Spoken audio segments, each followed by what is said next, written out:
This presentation is delivered by the Stanford Center for Professional Development.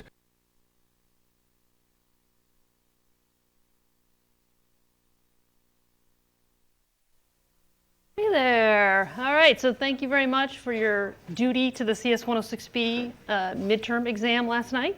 An unusual event by all accounts, but we did all manage to get it done. And okay, we'll go on. I'll finish. This is the last slide that we had shown on Friday, and I had just blasted it up there and then didn't really talk about it, so I'm going to talk about it now and then just finish the final adjustment we're going to make to this, right? So this is the selection sort code that we have worked to templatize into a template function, and now it will sort vectors of unknown type. And the change we had just made, the one that's highlighted here in blue, was rather than directly taking v sub j and v sub min index and comparing them using a less than, is that we're using a callback function. This callback function's the parameter CMP, or compare there, takes two parameters that are of the client's type, returns an int, which is their ordering, 0, negative, or positive, and that instead of making a direct expression involving less than, we're invoking the client's callback on the two things that we need to compare and saying if that result is less than 0, so if v sub j precedes the v of the min index, so it's actually smaller than the min element we've seen so far, then we update our min index to record j as the place we've seen it, and then it goes to the rest of the code normally, swapping that small thing out to the front and then going back around for multiple iterations to keep doing that. With this change, right, we have now kind of generalized this fully in a way that you can sort vectors of strings or vectors of coordinate structures or students or vectors of sets of things, as long as the client supplies the appropriate comparison function that explains how do you want those things ordered, which ones go in the front, which ones go in the back, is up to the client to say by giving us that, that callback.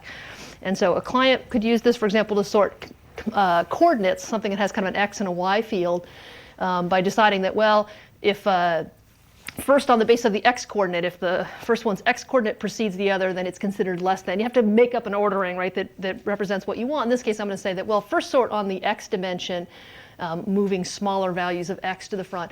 And where they are tied in the x dimension, then use the y to break ties here, looking at the y fields, if it has gotten through those first cases of x compared between C1 and C2.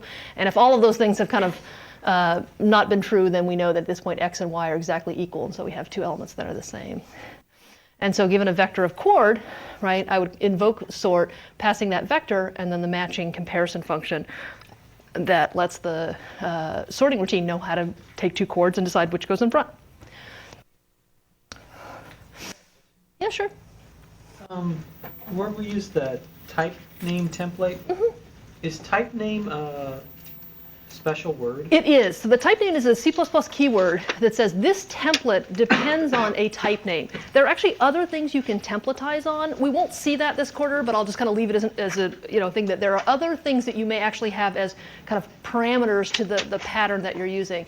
The one we're going to see is when we are actually using a type as a placeholder. And so type name means there is a type in the body that follows, right? There will be usage of the keyword of our chosen word type as a placeholder for something that is supposed to be a type name. The other word there, the TYPE, right, that was our choice. That could be T or E or F or my type or whatever it is I wanted. That was just a name we got to pick. There's my chord compare. And the last thing I'm going to do with this is just make it a little bit more convenient that given the form I have right now, it says that there really are always going to be two parameters. You're going to give it a vector and you're going to give it a comparison callback function. Before I went to all this trouble to make it have a comparison function, it used to actually just work by default for things like ints and doubles and strings that actually already operated correctly with less than. And so what I'm going to do is having made it generalizable, I'm also going to go back and add in a default behavior which says, well, if you don't care otherwise and the default less than would work for you, then let's go ahead and use that unless otherwise indicated, so that kind of we got back the original behavior we wanted, which is you can just say sort a vector of numbers and have it do the right thing without having to go to trouble of building a compare int function to pass to it. So what we will do is we have an operator compare, and I'll show you what it looks like here. That there is another header file in the 106b collection called cmp function.h. It looks like this. It is a template function itself. It's called operator compare that takes two type things, and then it uses equals, equals, and less than to decide whether to return a 0, a -1, or a 1.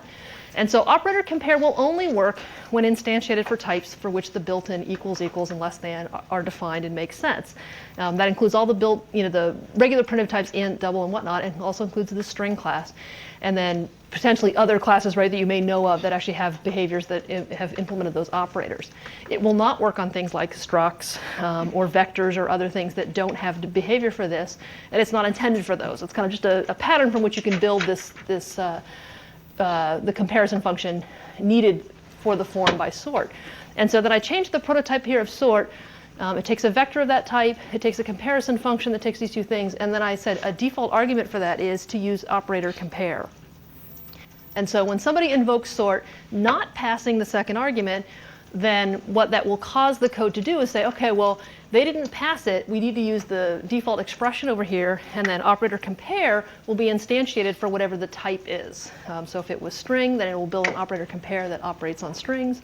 If it were int or double or anything that has a meaningful way to apply the built-in operators, it will use that. If I still called sort, in this case passing, let's say, vector of course, if I went back to this picture, and I forgot this argument, right, I will get a compiler error. And the compiler error will come from trying to instantiate an operator compare that works on chord, where it will get to that line about equals, equals, and less than, and say you're comparing two structure types, and that doesn't make sense to me. So in this case, the client has the choice of specifying it when they intend to control that behavior, or they need to control that behavior. They can also leave it off in the cases where that default of the operator compare will do what they wanted anyway. So I have an example here at the end that says if I wanted to sort an array of numbers, I won't need to pass a second argument in the case where I just want them sorted in ordinary increasing order. If I wanted, for example, to sort in inverted order, I want the largest value to come to the front, that I don't need to run a new sorting routine that then goes and looks for the max and pulls it to the front. I just need to trick selection sort here into believing that the larger numbers go in front of the smaller ones. So I basically wrote an inverted compare function that if A is less than B, it returns 1, which basically says, well, B goes before A in the ordering I want, which is the larger ones should precede it in the output. And similarly for the other case, and then returning 0 when they're the same. So this gives us control when we want it, in the case of the primitives, as well as control when we need it for those types for which the built-ins don't have defined behavior for it. So this makes this like the end-all, be-all sorting template. Everything you could want in one package. You will be writing something that looks just like this for the second part of the assignment this week. And then what will differ is, well, how does it do its work? What strategies is it using to get things in order? But the overall design of it is to build this general purpose, could be used for anything, has a client callback option, also has a default used that makes for very nice convenience as a client. Any questions about that? Is your life or what? I have a question on the line right Yeah. below. It says right below the void line. Uh-huh. So what does that do? So the line that's underneath this one here, so this is the one that says the second parameter, so the first parameter is a vector of type by reference. The second says the second parameter is a comparison function that takes two type arguments and returns an int, and the default assignment to that parameter, if you have not specified it, will be to use operator compare. So it's got a lot of things mashed in there. The syntax for the passing a function as a parameter is a little bit goopy in C++. It kind of includes what looks like a full prototype, because that describes for the compiler, well, what kind of functions are they? And they have to have this parameters in this order, this return type. So we actually kind of have to give this full information about what the shape of such a function is so that it can match it. It can't just take any function, right? I can't pass it getLine or, convert to lowercase, and like not just any function is good. I need to give a description of what kind of functions are right, and those are the kind of functions that take two type arguments and return an int, and that's what we're helping the compiler out there with all that syntax. Wait, and how will it know if you have a comparison function based on that call?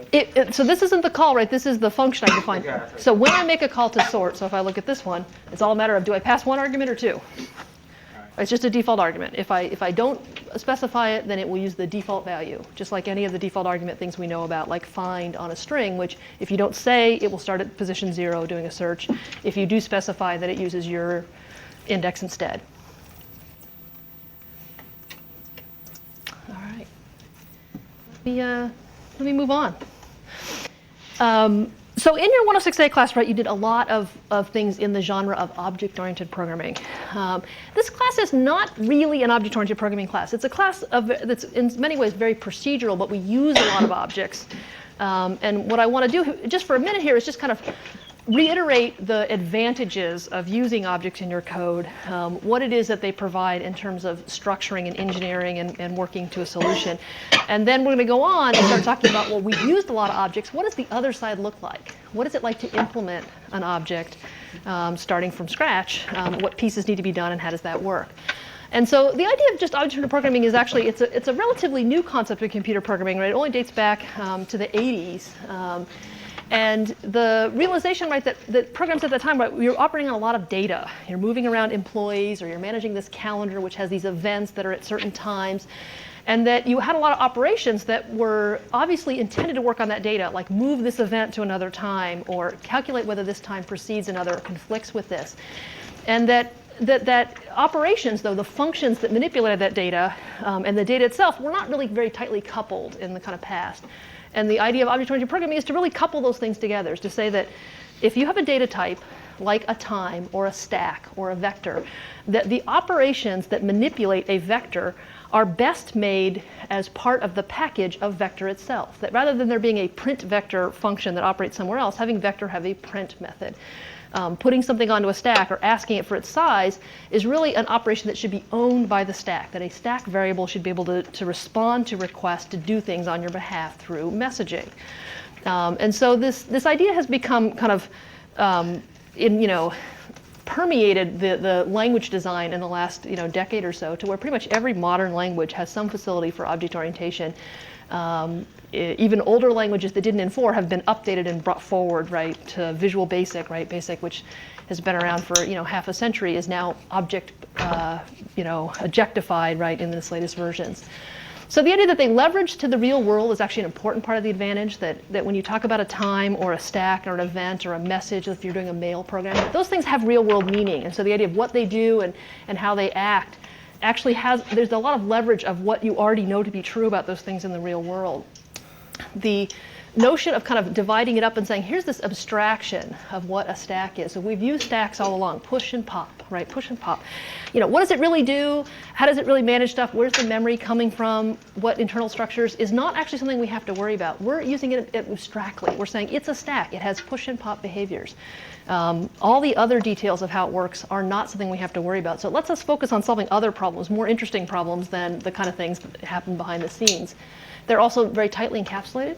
So we're not mucking with the stack. It's actually acting for us as a black box with, it's kind of like one of those microwaves where it says on the back, if you take this panel off, right, you void your warranty.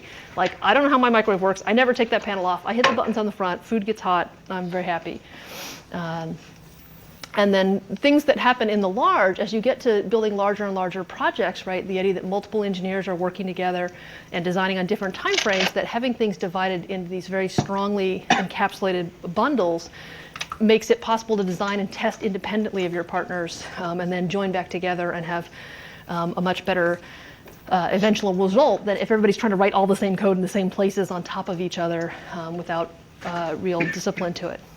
Nice packaging for reviews. Something we've been seeing a lot of, right, is that things that lexicon or stack or queue we've used in a lot of different ways, sort of a multi-purpose object.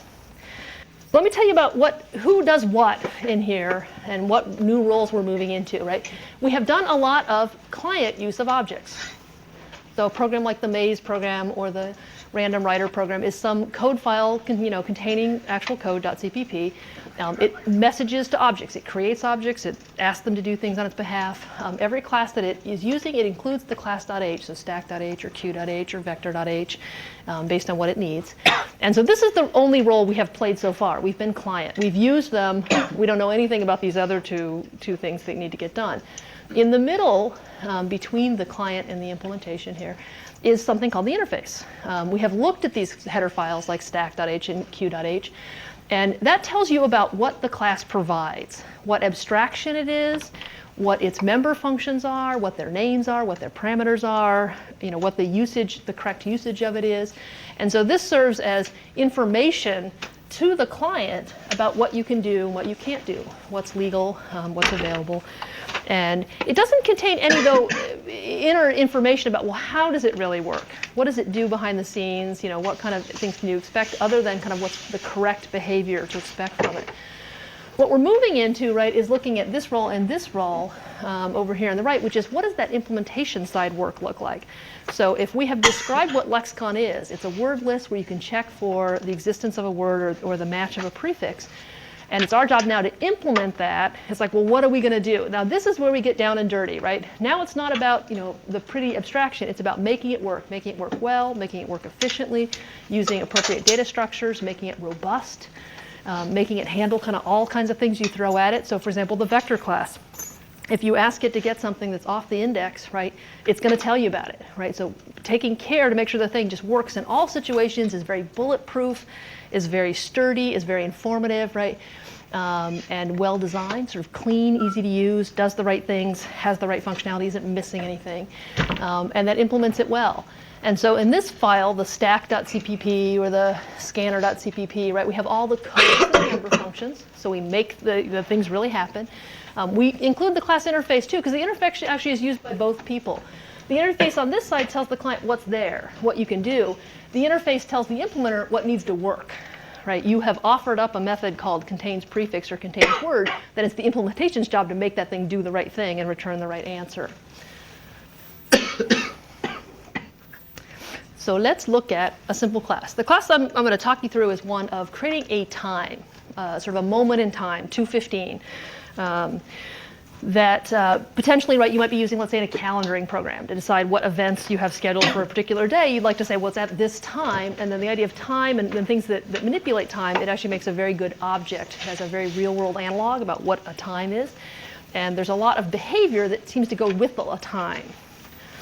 So in the .h file, which is the interface for this, will be the listing of the class. So the outer structures for this are class time, and then open curly brace, close curly brace, and then a closing semicolon. This kind of models the same syntax that C++ uses for structs, where you say struct something, and then you have these fields, and you also have this closing semicolon. That semicolon, right, is not present in Java, and it's a pretty easy thing to leave off and then get a lot of compiler error messages that are a little bit goofy from it. So one thing you'll just want to register as something to be attentive to. What the interface declares, so this is separate in Java, not separate in Java, I'm saying in C++ it is there actually really is a file that says what the class provides, and there's another class that says how it works. In Java, those were kind of one and the same, that the definition of the class and the kind of interface of it were not separated and maintained separately. There are advantages to this and disadvantages. It means there's two separate files. It means that what you give to somebody who's using your code doesn't contain any of the things you don't want them to see, how it works and how it's internally configured. But it also means that you have to keep the two in sync, just the same way any kind of separate prototyping does, is if you change the name in one place, you have to change it in both places to kind of make sure that they're always in match. So the two main things that get declared within the class declaration or its interface are the data members, so the fields that are a part of a particular time object. And these are declared like ordinary variables, int, hour, minute. They could be variables of other types, string, vector, and things like that. As long as anything I'm using, I would have to pound include at the top. And in this case, I have introduced them under a private section. So unlike Java, where every single field has its own private or public modifier, in C++, you actually introduce a section with private colon, and then everything from there on down is private until it sees something that changes that back to public. So typically, right, you'll have one big public section, one smaller private section. They could be in the other order. Either way, I typically use this form where the public things sit at the top and the private beneath. The other things that get declared as part of your interface is what member functions are available. What are the operations that you can manipulate a time with? And so maybe right here, I have something that allows you to change the hour or get the current hour from a time or move it forward by some amount of hours and minutes. I want to push back that meeting by an hour and 50 minutes. I could call shift by 145 to do that. Something that converts a time into a string format, maybe suitable for printing or using in a display, is a two-string member function I could add, and the time class is part of its public interface. And so the whole list of what I have here, and so kind of as a rough rule, right, most of your functions will end up public because they're operations you're offering. Your data is almost always private. You don't want to make that accessible outside of the class. And then occasionally, right, there are reasons actually to have some member functions that are private. They're used internally as helpers, and they're part of the strategy, but they're not something you want a client to be able to directly call. So you actually keep them in the private section to indicate they're not part of the interface a client needs to know about. You've seen a little time. Any questions about what it looks like there? So the time object I have declared here has two data members, an integer hour and an integer minute. The mechanics of how this works is that the object is basically about the same size as the comparable struct. So it has fields for hour and minute. It doesn't actually have a bunch of storage for the member functions. Since those are shared across all times, there's no reason to have every time carry around a duplicate of that. So what it really carries is its own fields, the data members that were declared in the class. And so when I say time t, what I'm getting space for, it looks a lot like a struct, something that has an hour and a minute field. By default, the initialization of those fields is as it would be if they were just declared on the stack. So if I said int hour, int minute, I would just get junk contents. So it doesn't set them to 0 or do anything clever on our behalf with these primitive types. It just lets them stay uninitialized. So we'll see about how to fix that in a minute, but just to know. And that when we talk about time objects, right, every single time object has its own hour and minute. So this time is 2:15, this time is 7 p.m., and the numbers that they are storing and maintaining, right, are different for their hour and minute. So it's kind of like across all the different time objects, there is individual hour and minute fields associated with each particular time. It all kind of seemed to make sense back to the 106A days where you did a lot of this. So if you have a time object, and you've already seen this, but just to mention that, yeah, you access its member functions and its fields using dot notation. If you happen to have a pointer, you can use the arrow, which combines the star and the dot. Calling set hour, calling get hour, trying to access a field, that both the member function use and the field use is dependent on the feature that I'm trying to access being declared public. If it was in a private section, and if you don't specify, if you forget to put any of the access specifiers on it, they're by default, they were all private. And so my attempt to access any of these things that were private will result in a compiler error. So it won't let me get past that kind of mistake. The object being message, we call that the receiver. And we've talked about this before, T being the receiver to the set hour. And the assumption being that what I'm trying to do is tell this time object, right, to set the hour it is to 3, overriding whatever value was there before. Now, what does it look like on the other side? If you are the implementer of time, what kind of things do you have to do to make time behave the way you said it would? You have a file, time.cpp. That's the class implementation file for it. The first thing it will always do is include the class file that it's working on. That's because if I start defining the features of class, I need to know what they are so the compiler can check and make sure that I'm telling the truth, right? That the functions that I'm trying to implement and their parameters and the data members I'm trying to use match the description I earlier gave about what time was. So both the client needs to see it to use it, the implementer needs to see it to implement the right things that have the right names or the right prototypes.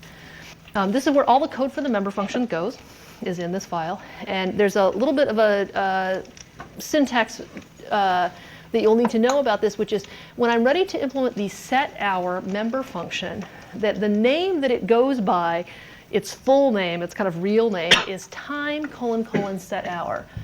That everything that was defined in the time class is considered to be within this scope, and C++ is not the word for that, is the scope time. And that the way to access something from within a scope is to use the name of the scope, : and then the thing you wanted to get out, you were trying to define, trying to use, and whatnot. So when we're defining all these member functions, we're saying it's the times set hour member function that I'm writing, not just a function called set hour. If I leave this off, and I have a function that says void set hour int new value, what the compiler thinks I'm writing there is just an ordinary global function.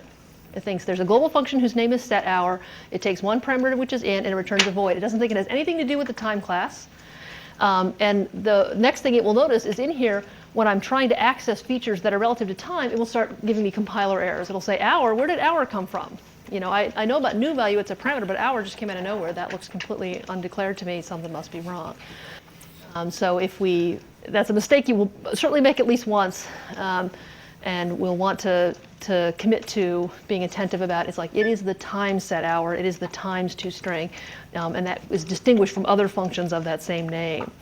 That actually is kind of a neat, though, feature of the fact that that works that way. For example, there's the member function size shows up on a lot of our classes, on vector, on stack, on string, on map.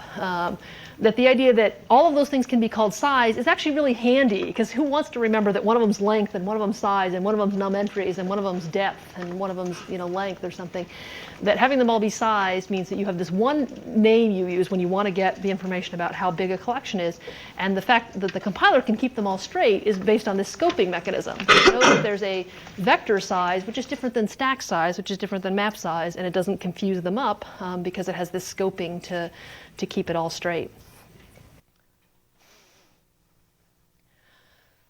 So when we're writing the implementation of our member functions, there's a couple things, right, that we need to know about how to make them work the way they're supposed to.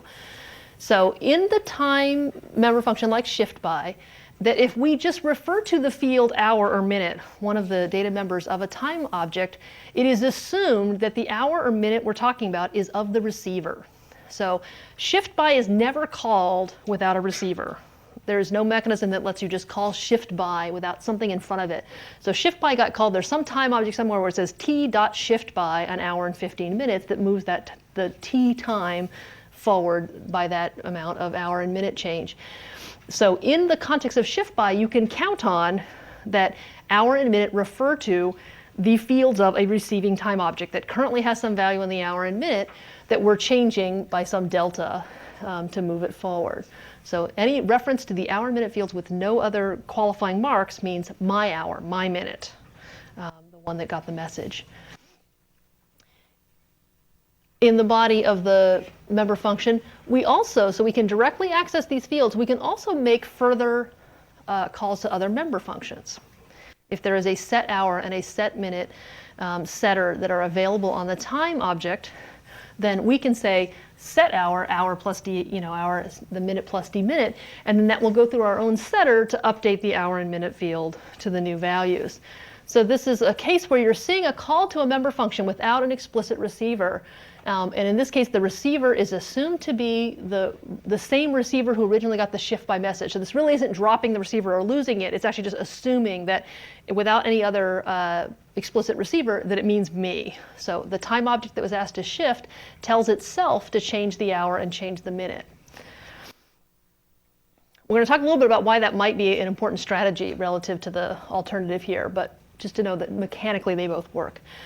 And then the last thing I'll note is this secret variable, this idea that it knows who the receiver is and that it's actually using it as part of the access for the hour and the minute and the caller. That there actually is a way to explicitly access that syntax if you want to know. There is a special variable called this that is only valid within the member function of some class, any class. This is a pointer to the receiver object. So this in a time member function is a time pointer. In a stack, it would be a stack pointer and so on. And I can use the longhand form of this arrow hour to mean take the time, this, dereference it to get to the time object and access its hour field. Similarly, the this arrow set minute is doing the dereference and then sending itself the member function. This is equivalent, right, to dropping that entirely. So you will rarely see a C++ programmer actually use this longhand form, but it is the mechanism behind it. You can see explicitly in situations where you might want to be very clear about it. Sometimes you'll use that, for example, when you have two time objects and you're trying to compare them. You want to be distinguishing the parameter from this. You might explicitly say this hour. If this hour equals others hour, you might want to make that clear which one you're talking about rather than dropping it in that situation. Any questions about a little bit of mechanics? So I said that I would talk a little bit about, well, why might you want to have your member functions just make calls to other member functions rather than directly modify those fields? And one of the advantages, right, of that object-oriented programming is that you can actually really be very tightly managing the object state and trying to make sure that the object never gets inconsistent. For example, if you're a stack, you want to be sure that if you think the depth of the stack is 10, that there are 10 valid elements. You never want to get in a situation where somehow you think they're 8, but really they're 10, or vice versa, that it's your job to make sure that it makes sense. In the case of time, there's actually kind of a lot of invalid or illegal time values that you could imagine sneaking into your system, where suddenly you have the time, 55, -14, right? You want to be sure that the hour and minute really makes sense for what you know to be the domain of valid times. By having the instance variables be private, the data members, nobody can muck with them other than you and the implementation.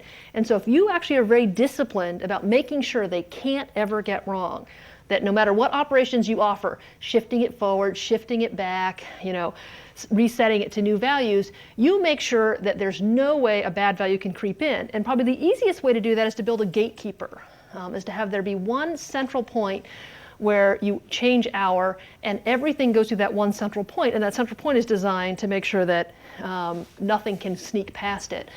So if somebody tries to change the hour to something that's not between 1 and 12, you can just decide to bound it. This may not be the right thing to do. Maybe I should raise an error, but at the very least, right, I need to do something if they give me -14 or 82. And so right now it chooses to just say, well, I'll just bring it to the closest value that's in range. An error would be a completely valid alternative. Similarly, something about the minute. If they give me a minute that's not something between 0 and 59, that doesn't make sense. And so I just modded it, just to take the lower order part of it. If these are the only places, let's say, imagine in all of the time class where I ever assign to hour and minute, and everywhere else where I want to change it, I say, well, here, change it by this much and stick it through. Here's the value I'd like to set it to. Let me ask set hour to do it on my behalf, that if I've made some error in the calculation or I've been asked to do something kind of ridiculous, that it will cause the right eventual assignment to get made. And so that's why I say, what's this advantage? Why would we want to do this? It's about control, right? Kind of centralizing the access and the robustness of your interface to say, well, here's the one place where I ever change it.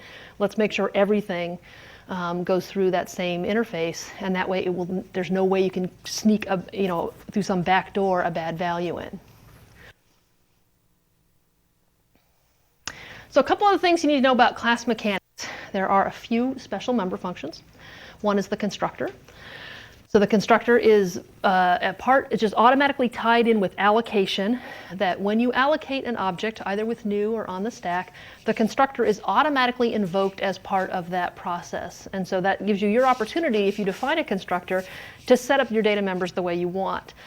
If you don't specify a constructor, you get the default constructor. The default constructor takes no arguments and basically does nothing to your argument, so it leaves them uninitialized. So for most things, that's not going to be appropriate. It's probably the first thing you want to do when you make a class is to write a constructor that sets yourself into a known good state. It has a special prototype. It has to have exactly the same name as the class. It has no return type, not void, not anything. So it looks a little strange when you first see it. And then it can have parameters if you need them. It also can be overloaded if you want more than one constructor. You can have multiple of them. So if I were to add one to my time class, I put in a function, you notice has no return type, right? So the first thing you're seeing is the name of the constructor, which has to exactly match the case and name of the class itself, time, and I'm, in this case, choosing to make a constructor that takes 2 integer arguments, the starting hour and minute that I want. In the CPP, right, the implementation of the constructor, time within the scope of the time class, time, : time, again, no return type here, taking the hour and minute and setting it. I can actually make calls to my member functions, and given my earlier little speech about this, it seems like it would be even better, for example, to be calling set hour of HR and set minute of min, to just make sure that even if they give me initial values that are total garbage, right, that I don't let the time start off with some -45, 100 kind of state that doesn't make sense. Once this constructor is in place, right, then the calls to create a time will show 2 arguments are required to construct a time that's to specify the hour and minute. It's no longer optional. Whereas prior to having a constructor, there was a default constructor. The default constructor took no arguments. Once you declare any constructors, the compiler stops giving you anything for free. And so if you want both a default constructor and another several argument constructor, you'll just make several of them. You could have a time here that just says time, open paren, close paren, and then have a time, : time, open paren, close paren, that set the hour and minute to some default, 12 o'clock or whatever you wanted. You can have as many constructors as you need. But typically, I would say most classes have one or two. There's not that many starting configurations you need to support typically.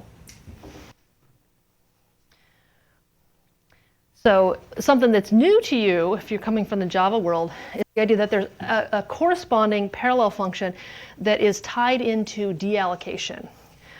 That when an object is going away, the two times when an object is going away, one is when it's leaving scope for a stack allocated object. So if you have time t declared in some for loop, and when you exit the for loop, it automatically deallocates that object or destructs it, it can be said. If you have newed that object, new time out in the heap, that when you delete that time object as part of the deallocation of memory, it will destruct it. So what it does is it calls the destructor when that happens. The destructor is your hook for I need to clean up when this object is going away. It has the same name as the class, but prefixed with a tilde. So tilde time is the destructor for the time class. It can never have any parameters, and it never has any return type. So time is the constructor name, tilde time is the destructor's name. You don't always need a destructor. It's actually a little bit more unusual with some simple classes that what you would need it for is if there were something that you did as part of constructing or building the object that you needed to clean up. And the most common need for that is you have dynamically allocated some members. So you have an object that holds onto a linked list and has just a pointer to the head node and a bunch of cells that follow it, that when you were destructing, you would want to go trace that linked list down and delete all those cells if you were going to clean up after yourself. If you don't do that, you don't have a destructor, right, then the pointers just get orphaned and all that memory is just hanging out there clouding your heap.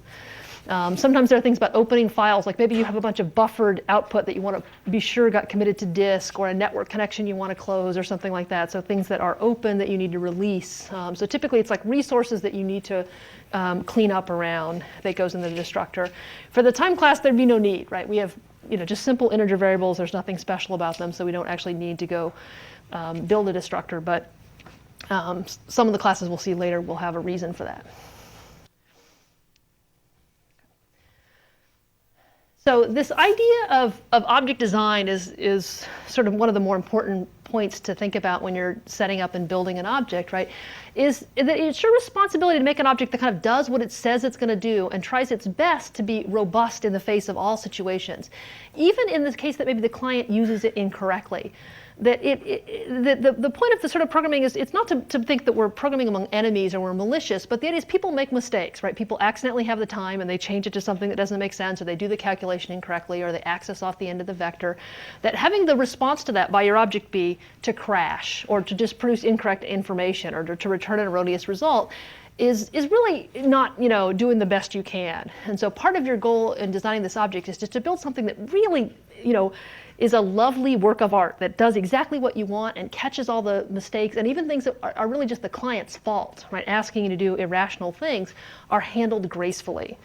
And so part of that is really taking kind of a big picture view of all the operations on the class and making sure that you have published the operations that are appropriate, right? That they respond to all forms of input gracefully, and that they kind of manage the object state as it moves through the different operations in a way that's consistent. And so part of that is thinking about, well, who accesses the data where, and making sure that those accesses are really understood and controlled. Never having any public data members. Once you have a public data member, all bets are off. If hour and minute are public, anybody, anywhere, anytime can just reach right in and change into whatever they want.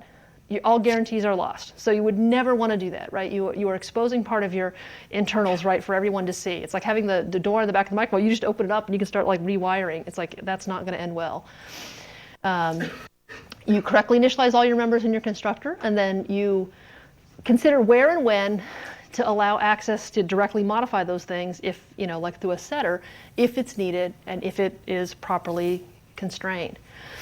The other thing that's an important part of kind of designing the interface is making sure that the object kind of is fully formed, that it does all the things you'd like it to do, and kind of simplifies the client's use of it, as opposed to kind of going half the job and leaving them to have to do a bunch of other things. It has a complete kind of coherent set of applications.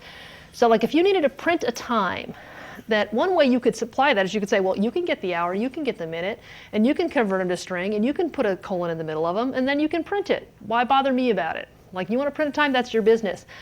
On the other hand, right, printing seems like a pretty fundamental operation that would just be nice for time to support. Maybe it supports it by having just a print method. Maybe it supports it by giving you a string form like toString, where it does those calculations, converts it and gives it back to you, and then you can decide to just output it as a string.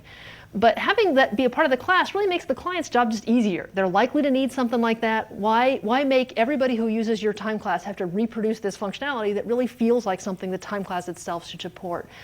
And so when you think about your set of operations, you have some list you might need in the near future. You're also trying to think a little bit more big picture about, well, in all the situations you use times, what kind of operations come out as being useful? While I'm implementing time, why don't I just kind of build the full-fledged version that has the functionality for the things that I imagine to be likely to be needed. So comparing, right, 2 times, is this one before this one, are they equal, right, moving them around, just kind of giving you the whole package. So there's a little thought about one of the advantages, right, of the object design or object encapsulation means that you have described what time does. You say it allows you to set the hour. You have described that it'll compare them to see if one's less than another. You have a toString or a shift by. But you have made no guarantees to them about what you really do, how you really internally work it. The time interface might describe things like in terms of hour and minute. Oh, it's an hour and a minute in time, and you can shift it by hours and minutes. You can ask me for the hour and the minute. But internally, there's no rule that says, because our interface says hour and minute, that we have to have fields called hour and fields called minute. That in fact, manipulating it, right, as hour and minute is messy. And if you throw in AM, PM, it's even worse. That all the things, like for example, decide if one time is less than another, it's like, well, if this one's AM and that one's P1, then it's less than, right? And if they're both AM or PM, right, then we start looking at the hour. And if the hour's the same, we start looking at the minute. Like, it just doesn't, it gets goopy, right? We can make it work, but why do it if we don't have to? So if we just instead pick a different representation, it's our internals. Nobody needs to know what we're doing. It's like, I don't want to keep track of hour and minute. Hour and minute is some other artificial sort of human representation. Computers are really good at much more simple things like, well, what if I just said, look, every day, every minute within the day is assigned a number. 0 is midnight, right? And then, 720, right, is noon. And just, well, whatever, you just, you say minute since midnight. 2 minutes since midnight is, 12:02, right? 10 minutes is 12:10. 60 minutes is 1 a.m. Right? I just mark everything down there. Then it turns out, right, a lot of my operations become really easy. I want to see if this time is less than the other. It's like, okay, just, compare their 2 minutes since midnight. I want to move a time 60 minutes forward. Well, I just add 60 minutes to whatever number I have. You can do the wraparound really easily. So like if you were close to the end of the day, you're at 11:30 and you add an hour, right? It's very easy to just use mod to wrap you back around to the 12:30. That if you're doing it with hours and minutes and AM, PM, all those things are very ugly. So the thing is, we can still describe our interface as hours and minutes because that's how clients want to see it. But internally, we get to make all the decisions we want, and we might as well make the ones that make our lives easier, make it easier to get the code right. It's actually, it takes less time to do the operations, right? It will run more efficiently. It uses less space, in fact. And it just made everything easier from our point of view. And it turns out we can still have operators like set hour and set minute and get minute, right? They just internally kind of convert to the internal representation, but they provide an interface, right, that seems appropriate for the client. It doesn't mean it has to match what we do inside. So that's actually kind of a really neat thing to keep in mind, right, is that's part of what we've bought, is that they don't actually have any guarantee about how we implemented it, and we're not going to tell them.